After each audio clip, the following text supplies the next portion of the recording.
ఈరోజు ఈ యొక్క ప్రెస్ మీట్ ముఖ్య ఉద్దేశము, నిన్న హరీష్ రావు ఈ రైతు రుణమాఫీ మీద తాను మాట్లాడిన విషయాన్ని దృష్టిలో పెట్టుకొని ఈ ప్రెస్ మీటు.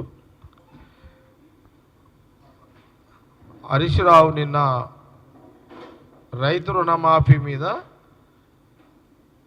కాంగ్రెస్ గవర్నమెంట్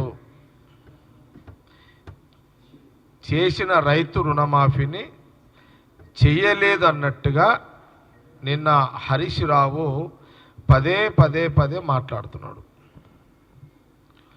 చాలా సందర్భాల్లో ప్రెస్ మీట్ ఈ మధ్యకాలంలో దాదాపు ఈ ఆగస్టు కంటే ముందు 3 నెలలు, ఆగస్టు నుంచి 2 నెలలు పదే హరీష్ రావు సీఎం కాంగ్రెస్ గవర్నమెంట్ సోనియా గాంధీ, రాహుల్ గాంధీ, ఖార్గే గారు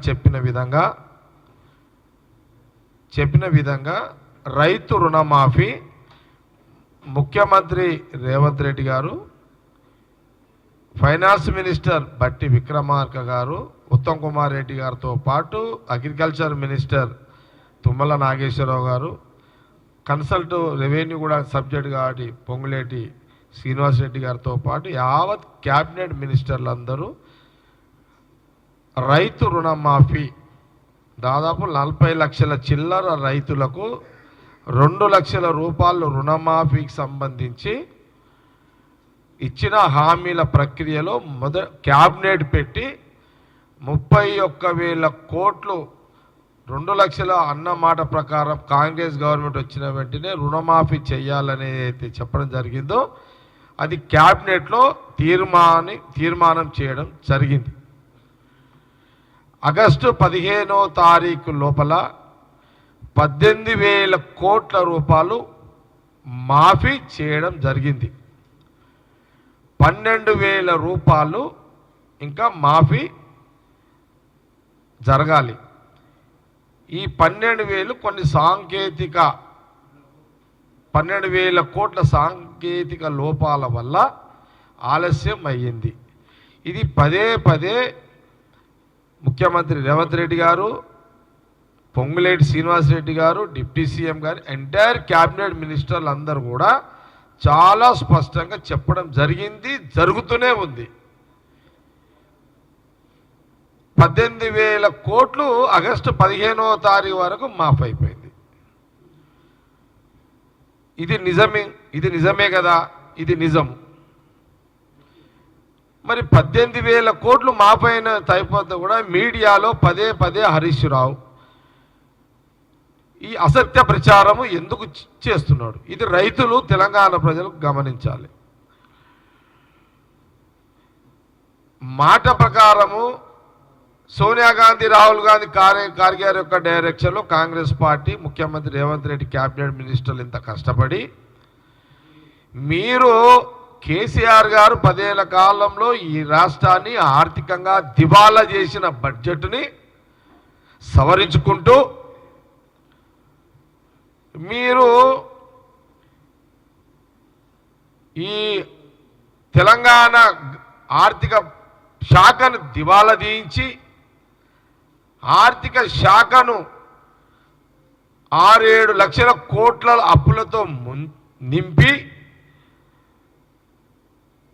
అలాంటి శాఖ నుంచి డబ్బులు సమకూర్చుకొని 31,000 కోట్లను దాదాపు ఈ అక్టోబర్ నెలకు కాంగ్రెస్ గవర్నమెంట్ ముఖ్యమంత్రి రేవంత్ రెడ్డి అయిన తర్వాత 10 నెలలు మేమొచ్చి రేపు డిసెంబర్కి 1 సంవత్సరం. నేను హరీష్ రావుకి ఏమడుగుతున్నా అంటే మీడియా ద్వారా, మా గాంధీ భవన్ ద్వారా మీడియా ద్వారా ఏమడుగుతున్నా అంటే, మీరు 9.5 సంవత్సరాలు ఈ రాష్ట్రానికి మీ మామ ముఖ్యమంత్రి ఉన్నాడు, నువ్వు ఇరిగేషన్ మినిస్టర్ ఉన్నావు, ఫైనాన్స్ మినిస్టర్ ఉన్నావు. ఫైనాన్స్ మినిస్టర్గా నువ్వు కూడా పనిచేసినావు తెలంగాణ రాష్ట్రానికి. 2014లో 1,00,000 రూపాయలు ఒక కిస్తీలో మాఫీ చేస్తా అన్నారు. 4 సంవత్సరాలకు 4 కిస్తీలు. మళ్ళీ 2018లో మళ్ళీ ₹1,00,000 ఓ కిస్తీలో మాఫీ చేస్తున్నారు. మళ్ళీ 4 సంవత్సరాలు 4 కిస్తీలు. అయినా అంటే మీ 9 నెలల కాలంలో 2 లక్షల రుణమాఫీ, లక్ష రుణమాఫీకి 8 కిస్తీలు, 9.5 సంవత్సరాలు. మరి ఇక్కడ కాంగ్రెస్ గవర్నమెంట్ వచ్చిన తర్వాత రైతు రుణమాఫీ మొదటి సంవత్సరంలోనే మనము 10 నెలలలోపు, మీన్స్ 7 నెలలకే, 7 నెలలకే కదా, 7-8 నెలలకే, 6-7 నెలలకే మీకు రుణమాఫీ దాదాపు 18,000 కోట్లు మాఫీ చేసినాం. 12,000 కోట్లకు సిద్ధంగా ఉన్నది గవర్నమెంట్. మీ తప్పిదాలు, మీ ప్రభుత్వంలో బీఆర్ఎస్ గవర్నమెంట్ ప్రభుత్వం తప్పిదాల వల్ల ఈ సాంకేతిక లోపాలతోటి కన్ఫ్యూజ్ అయ్యి కొంత బ్యాంకుల ద్వారా ఇబ్బంది కలుగుతున్నది. ఇక్కడ సమస్య ఎక్కడ వస్తుంది? బ్యాంకుల దగ్గర వస్తుంది. అందుకే ముఖ్యమంత్రి రేవంత్ రెడ్డి గారు ఏం చెప్పారంటే, రాష్ట్రంలో ఉన్న సంబంధిత మన ఈ అగ్రికల్చర్ డిపార్ట్మెంట్ ద్వారా ఏ లోపాల ద్వారా అయితే ఇంకా బ్యాలెన్స్ రైతులకు డబ్బులు అందలేవో అవన్నీ కూడా అక్కడ ఏ లోపాలతో అందలేవో ఆ డీటెయిల్స్ అని తొందరగా సమర్పించండి అని శాఖలకు ఆదేశాలు ఇచ్చారు. ఆ ప్రక్రియ నడుస్తుంది. ఇప్పుడు తప్పులన్నీ మీరు చేసిర్రు, బీఆర్ఎస్ గవర్నమెంట్ కేసీఆర్ గారు చేసిర్రు. నువ్వు ఆర్థిక శాఖ మినిస్టర్ను నువ్వు తప్పు చేసి, నువ్వు ఆర్థిక శాఖ ఉన్నప్పుడు ఈ శాఖలో ఏం చేసినావు నీకు తెలుసు కదా. మా ప్రాబ్లం ఏంటంటే మేము 18,000 కోట్లు మా ప్రాబ్లం ఇదే. 18,000 కోట్లు మేము మాఫీ చేసి మేము ఎక్కువ పబ్లిసిటీ ఇచ్చుకోలేకపోయినాము. మీరు ఏం చేయకపోయినా మీరు పబ్లిసిటీ ఇచ్చుకున్నారు. మాకు అక్కడే ప్రాబ్లం వచ్చింది. మేము పబ్లిసిటీ దగ్గర ఫెయిల్ అయినాము, మీరు పబ్లిసిటీ దగ్గర పాస్ అయ్యారు. కాంగ్రెస్కి ఒక అలవాటు ఏంటంటే చేసింది చెప్పుకోము, మీరు చేయకపోయినా చేసినట్టుగా చెప్పుకుంటారు బీఆర్ఎస్. నేను హరీష్ రావుకి ఒక మాట ఏం చెప్తున్నంటే, మీ 10 ఏళ్ల పాలన కాంగ్రెస్ గవర్నమెంట్, కాంగ్రెస్ పార్టీ, ముఖ్యమంత్రి రేవంత్ రెడ్డి అండ్ వాళ్ళ క్యాబినెట్, మా క్యాబినెట్ మినిస్టర్లు, ఈ 10 నెలల పాలనపై మీరు చర్చకు సిద్ధమా? రుణమాఫీ మీద అక్కడ కేసీఆర్ ఉండాలి, ఇక్కడ సీఎం రేవంత్ రెడ్డి గారు ఉంటారు, మా క్యాబినెట్ మినిస్టర్లు ఉంటారు. అక్కడ కేసీఆర్ ప్రతిపక్ష నాయకుడు, మాజీ ముఖ్యమంత్రి అటు కేసీఆర్ ఉండాలి, మాజీ ఫైనాన్స్ మినిస్టరు హరీష్ రావు ఉంటాడు, కొడుకు కేటీఆర్ ఉంటాడు, అండ్ ఫ్యామిలీ ఉంటుంది, అండ్ మీ మాజీ మినిస్టర్లు ఒక దగ్గర కూర్చోండి. ఇక్కడ ముఖ్యమంత్రి రేవంత్ రెడ్డి గారితో పాటు ఫైనాన్స్ మినిస్టర్తో పాటు మినిస్టర్స్ అందరూ కూడా ఇక్కడ కూర్చుందాం. మీ రైతు రుణమాఫీ లక్ష దాని మీద రైతుల అభిప్రాయం ఏమంటే విత్ రైతులను డిబేట్ చేద్దాం, ఫార్మర్స్తోనే చేద్దాం డిబేట్. దాని మీద ఎలాంటి అభిప్రాయం ఉన్నది? మేము 2,18,000 కోట్లు ఇంకా 12,000 కోట్ల మీద ముఖ్యమంత్రి గారు ఇక్కడ ఉంటారు, అక్కడ కేసీఆర్ ఉండాలి. ఇక కేసీఆర్ లేకుండా ఎల్లిగాడో మల్లిగాడు వస్తే లాభం లేదు.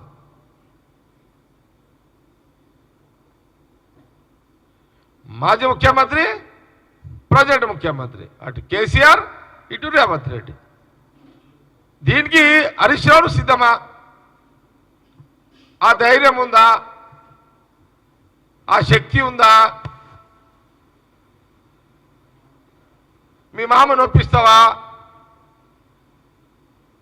నేను సీఎం రేవంత్ రెడ్డి గారు నొప్పించి పట్టుకొస్తా, నీ కేసీఆర్ మీ మామను నువ్వు తోలుకొస్తావా?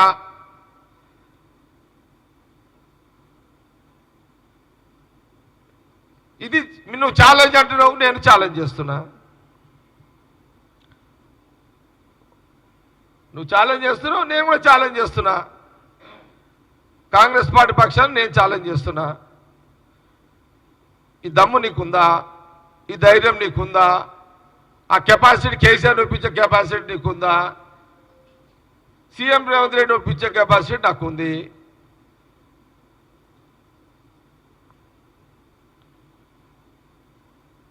అక్కడిక్కడ ఎందుకు? నీ సొంత బలం ఉన్న సిద్దిపేటలో పెట్టు.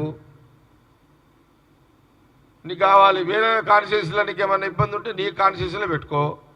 దానికి కూడా మీ దగ్గర రైతులు ఉన్నారు, అక్కడ కూడా రావడానికి సిద్ధమే. లేదు రైతు రుణమాఫీ మీద మా పార్టీ సిద్ధంగా ఉన్నది, నేను రెడీ ఉన్నా అని ఒకవేళ హరీష్ రావు, లేదు మా కేసీఆర్ రాడు, మీ సీఎం వద్దు, ఇంకెవరైనా పంపానేమనుకో, మా అగ్రికల్చర్ మినిస్టర్ తుమ్మల నాగేశ్వరరావు గారు వస్తారు,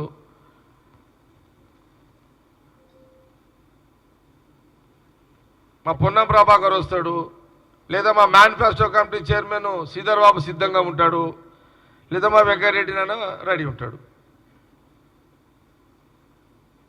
ఓకే, ఇది సబ్జెక్ట్. ఇక మీరు నేను అడుగుతున్నా,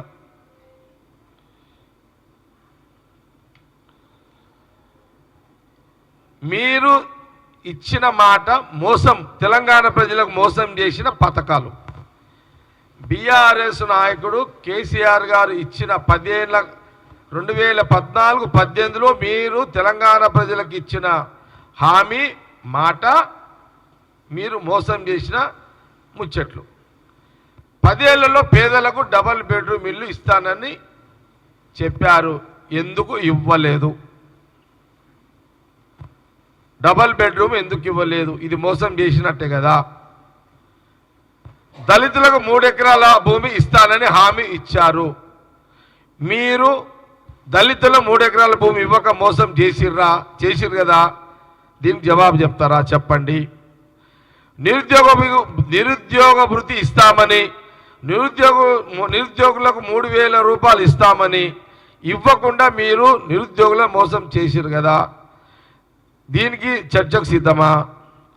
గిరిజనులకు గిరిజన మైనార్టీలకు బంజారాలకు 12% మీరు రిజర్వేషన్ కల్పిస్తానన్నారు, 9 నెలల్లో మీరు చెయ్యలేదు కదా, ఇది మోసమే కదా. అట్లాగే ముస్లింలకు 12% రిజర్వేషన్ ఇస్తానన్నారు, ఇది చేయలేరు కదా, ఇది మోసమే కదా మీరు చేసింది ముస్లింలకు.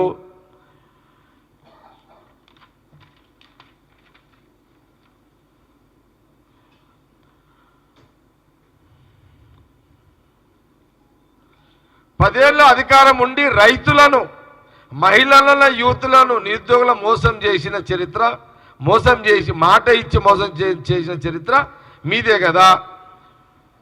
దీనికి మీరు సిద్ధమేనా చర్చకు?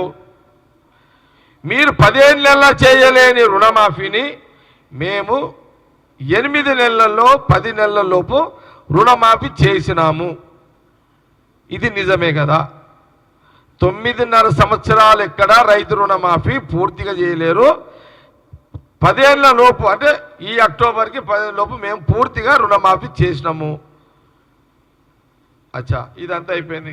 ఇక లాస్ట్ ఏంది? నువ్వు రాహుల్ గాంధీ గారి దగ్గర పోయి ఢిల్లీకి పోయి, ఢిల్లీలో నువ్వు రాహుల్ గాంధీ ఇంటి ముందు నువ్వు ధర్నా చేస్తా అని నిన్న మీడియా ప్రకటన నువ్వు చేసినావు.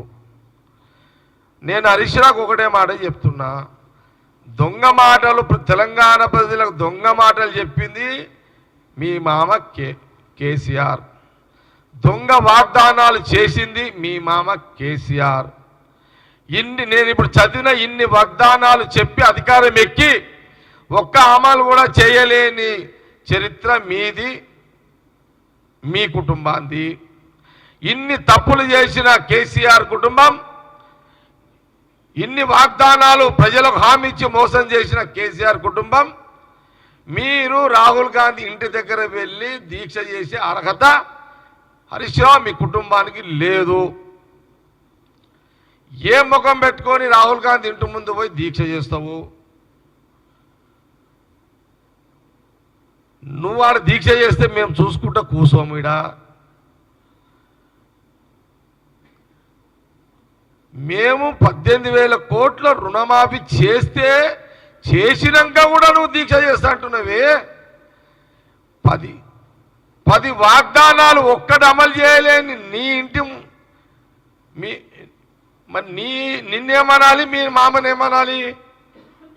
అందుకే కాంగ్రెస్ పార్టీ మీకు కూడా ఏం చెప్తుందంటే, మోసాలు చేసి తెలంగాణ ప్రజలకు మోసాలు చేసి తెలంగాణ రైతులకు, తెలంగాణ యువకులకు, తెలంగాణ మహిళలకు, తెలంగాణ ప్రజలకు మోసం చేసిన హరీష్ రావు, మీ మామ కేసీఆర్, మీ కుటుంబం మోసాల కుటుంబం, తెలంగాణ ప్రజల దగా చేసిన కేసీఆర్ రాజకీయ కుటుంబం, మీ ఇప్పుడు చదివిన లిస్టు ఉంది కదా, మీరు ప్రజలకు చేసిన మోసాల లిస్టుని చదివినా కదా, ఈ లిస్టును మీరు తెలంగాణ ప్రజల మోసం చేసినందుకు కేసీఆర్ హైదరాబాద్లో ఏ ఇంటికాడ ఉంటే ఆ ఇంటికాడ, లేకపోతే ఆయన ఫామ్ హౌస్లు ఉంటే ఫామ్ హౌస్లా ఆడ నేను దీక్ష చేస్తా పోయి. నువ్వు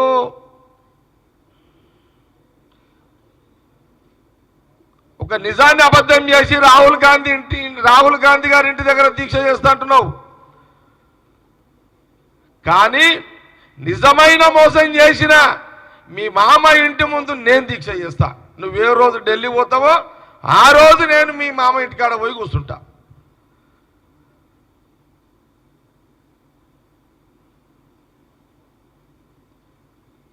తెలంగాణ ప్రజలు గమనించాలి. తెలంగాణ రైతులు, తెలంగాణ ప్రజలు, తెలంగాణ మహిళలు, తెలంగాణ యువకులు గమనించండి.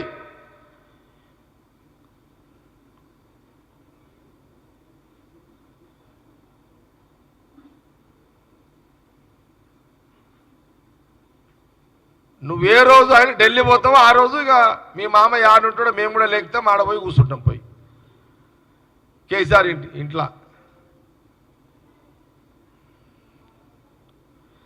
ఇప్పుడు నేను పర్సనల్గా విమర్శ చేస్తలేదు. మరి రాహుల్ గాంధీ గారు ఢిల్లీలో ఎక్కడ ఉంటారో క్లారిటీ ఉంది, కానీ ఇప్పుడు కేసీఆర్ గారు ఎక్కడ ఉంటారో మాకు క్లారిటీ లేదు. మేము లెక్కాల్సి వస్తుంది కేసీఆర్ గారిని. నేను రాజకీయ విమర్శలు చేస్తున్నా, పర్సనల్ విమర్శలు కావు ఇవి. రాజకీయ ప్రశ్నలు అడుగుతున్నా, పర్సనల్ కాదు ఇది.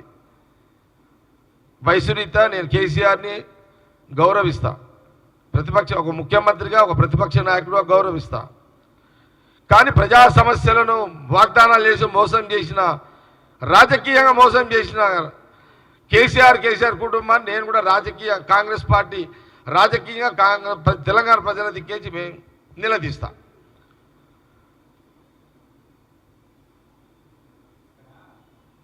ఓకే, నా ప్రెస్ మీట్ కంప్లీట్ అయింది. రైట్.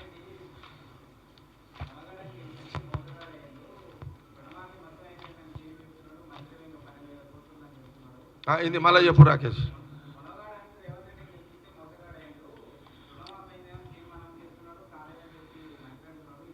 హరీష్ రావు ఒక మాట ఏం చెప్పిండంటే, రేవంత్ రెడ్డి ముఖ్యమంత్రి మునగాడని ప్రజలు గెలిపించారు. ఓకే, నువ్వే ఒప్పుకుంటున్నావు కదా, రేవంత్ రెడ్డి మునగాడని ప్రజలు గెలిపించారని నువ్వే సర్టిఫై చేసేసినావు. రెండవది ఏంది అన్నది,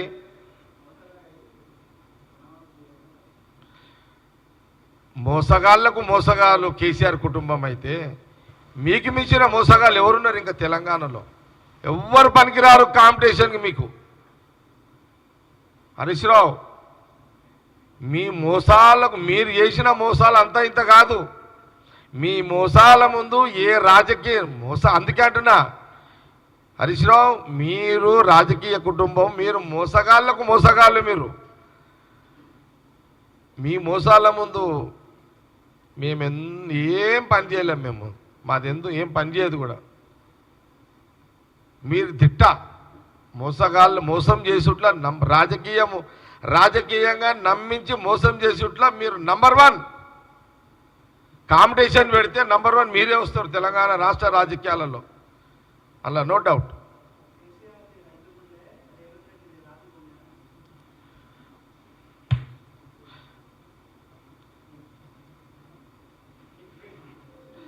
ఇది చాలా విచిత్రమైన ప్రశ్న ఇదైతే. కేసీఆర్ది రైతు గుండె అంటే అసలు దీనికి మేము పదాలు లెంకాల్సి వస్తుంది. ఇప్పుడు ఇక డిక్షనరీ లెంకినా కూడా దొరకదు ఈ డైలాగ్కి.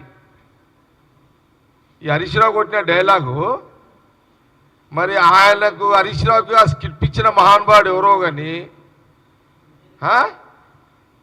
ఎంత అన్యాయం అండి. కేసీఆర్ది రైతు గుండె అని మొదటిసారి 9 ఏళ్ళ తర్వాత కేసీఆర్ది రైతు గుండె అని హరీష్ రావుకి యాదకి వచ్చిందా? 9.5 years తర్వాత కేసీఆర్ది రైతు గుండెనా? 9.5 సంవత్సరాలు ఒక్కరోజైనా రైతు గుండె, రైతులకు రుణమాఫీ లక్ష ఒకే కిస్తీలో మాఫీ చేసి రైతు గుండె అంటే ఒక అర్థం ఉండే. కానీ ఇంత మోసం చేసిన రైతులకు కేసీఆర్ రైతు గుండె, రైతుది గుండె అదేది కేసీఆర్ గుండె రైతు అన్నారంటే దీనికి ఎంత పెద్ద ఎక్స్పర్ట్ కావాలండి? ఒక అబద్ధాన్ని నిజంగా చేయడానికి. ఇది మాతోటైతే కాదు అన్నాడు, మాతోటి పాసిబుల్ లేదు. ఇది ఇంత అబద్ధమైన డైలాగుని మేము నిజంగా చెప్పే ఒక నైపుణ్యము కాంగ్రెస్ పార్టీ నాయకుల దగ్గర లేదు. ఇది తెలంగాణ రైతులే డిసైడ్ చేయాలి. ఇది ఎస్ రైతు గుండె కేసీఆర్ది అయితే మల్లన్న సాగరు సందర్భంలో రైతులను నడ్డి విరిగేలా, రైతులను ఈపులు బలగొట్టిన రోజు పోలీసులతోటి ఆ రోజు ఆ రైతు గుండె కేసీఆర్ది ఫ్రిడ్జ్లో పెట్టిరా? హరీష్ రావును అడుగుతున్నా నేను, మీ మామ గుండె ఫ్రిడ్జ్లో పెట్టిరా? అంటే గుండెలు చేంజ్ చేసేది అంటే ఇప్పుడు కేసీఆర్ హార్ట్ ఎప్పుడంటే అప్పుడు చేంజ్ చేసుకోవచ్చా? ఈపులు పట్టడానికి ఒక హార్టు, పోలీసు వాళ్ళని ప్రయోగం చేసి రైతులను దెబ్బలు కొట్టించే ఒక హార్టు, ప్రతిపక్షంలో ఉంటే హార్టుని కేసీఆర్ హార్టుని ఫార్మర్ హార్ట్గా డిసైడ్ చేసి చెప్పే ఒక హార్టు. విచిత్రమైన గుండెలున్నాయి మీకైతే, విచిత్రమైన గుండె, అదేమంటారు గుండెలు ఉన్నాయి మీ. గుండెలు అంటే గుండె ఉన్నాయి. విచిత్రంగా ఉంది మీ భాష, మీ డైలాగ్స్.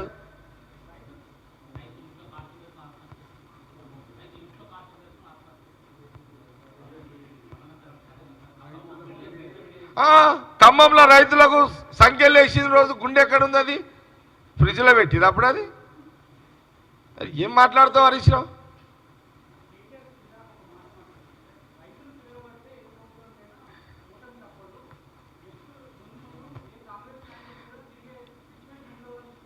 రైట్. కేటీఆర్ ఏమన్నాడు అంటే రైతులు తిరగబడితే ఏ ప్రభుత్వాలైనా పడిపోతే అని అన్నాడు. కరెక్ట్. అందుకే వాళ్ళ ప్రభుత్వం పడిపోయింది, మా ప్రభుత్వం వచ్చింది. మా ప్రభుత్వంలో రైతులని కాపాడుకుంటాము. ఏదన్నా ఎక్కడన్నా తేడాలు వస్తే సవరించుకొని మా ప్రభుత్వము, మా ముఖ్యమంత్రి, మా క్యాబినెట్ మినిస్టర్లు సవరించుకుంటూ రైతుల ఆవేదన వింటాము, వాళ్ళ ఘోష వింటాము. ఎక్కడైనా చిన్న మిస్టేక్లు అయినా సవరించుకునే గుణము, ఆలోచన కాంగ్రెస్ గవర్నమెంట్, కాంగ్రెస్ పార్టీకి ఉన్నది.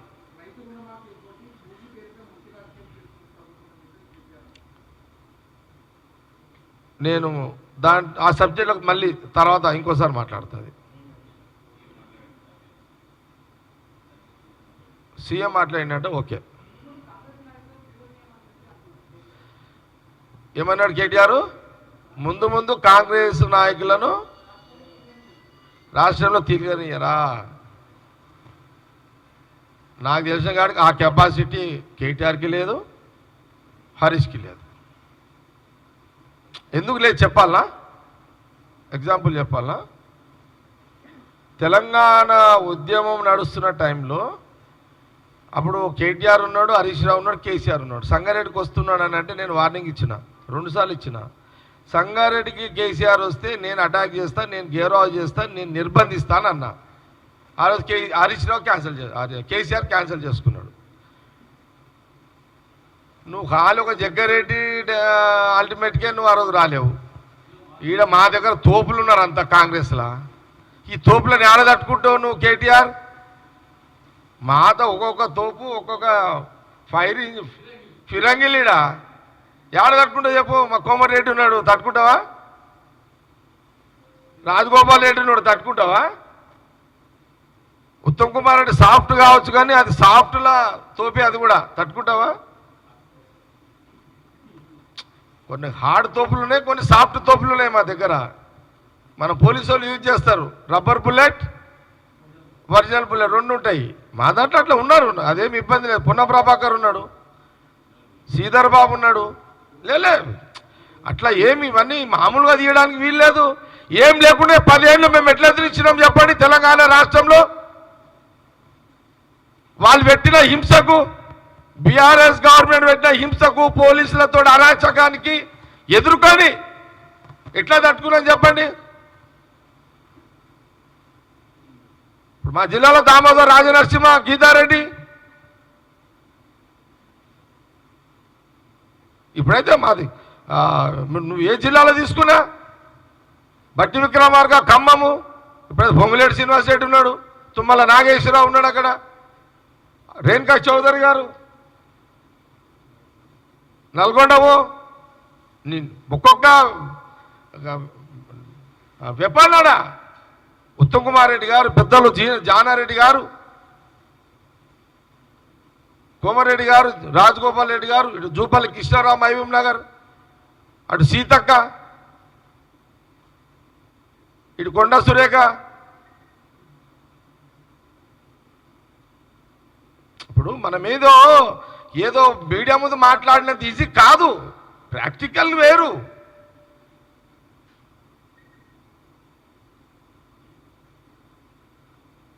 కరీంనగర్లో జీవన్ రెడ్డి గారు ఎమ్మెల్సీ, ఆటుపోట్లు తట్టుకొని నిలబడ్డాం కదా.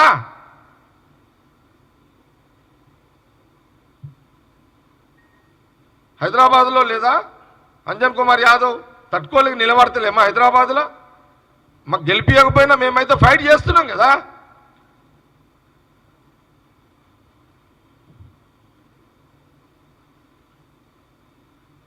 కాబట్టి కేటీఆర్ తిరగనివ్వము అనే దానికి అంత ఈజీ కాదు బాబు.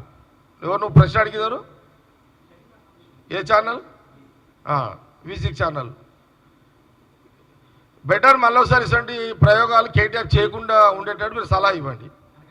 ఆయన ఆరోగ్యానికి కేటీఆర్కే మంచిది. అది టీవీలో మస్తు అనుకోవచ్చు, ప్రాక్టికల్ వేరు, ప్రాక్టికల్ వేరు కదా.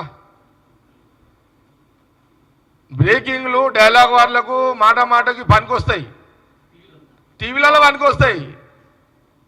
ఇది ఒరిజినల్గా పనికిరావు.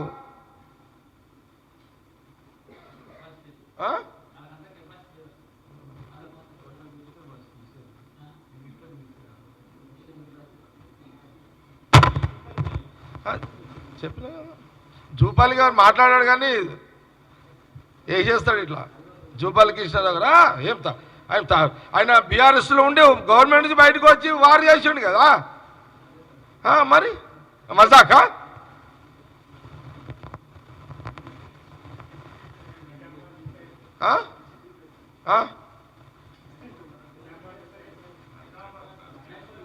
మహేష్ గారు కుమార్ మా బాస్ కదా, ఆయన డైరెక్షన్లోని అని చేస్తాం మేము. మరి మహేష్ కుమార్ గౌడ్ మా పిసిసి, మా బాస్, ఆయన చెప్పిందే ఇవన్నీ ఉరుకుతాయి. ఇవన్నీ అంటే అంటే నేను నిజం మాట్లాడుతున్నా. ఏదో మనము మీడియా ముందు మాట్లాడడం వేరు, కానీ ప్రాక్టికల్గా వచ్చినప్పుడు అది ఈజీ కాదు. కాంగ్రెస్ వర్కర్లని, Congress worker, Congress youth Congress, NICY, మహిళా సంఘం, మైనార్టీ సెల్, రైతు విభాగం సెల్, అనుబంధ సంఘాలనే మీరు తట్టుకోలేరు. NICY యూత్ కాంగ్రెస్, ఎవరు మన Shivachandra Reddy youth Congress, very strong team తెలంగాణలో. NICY very strong team.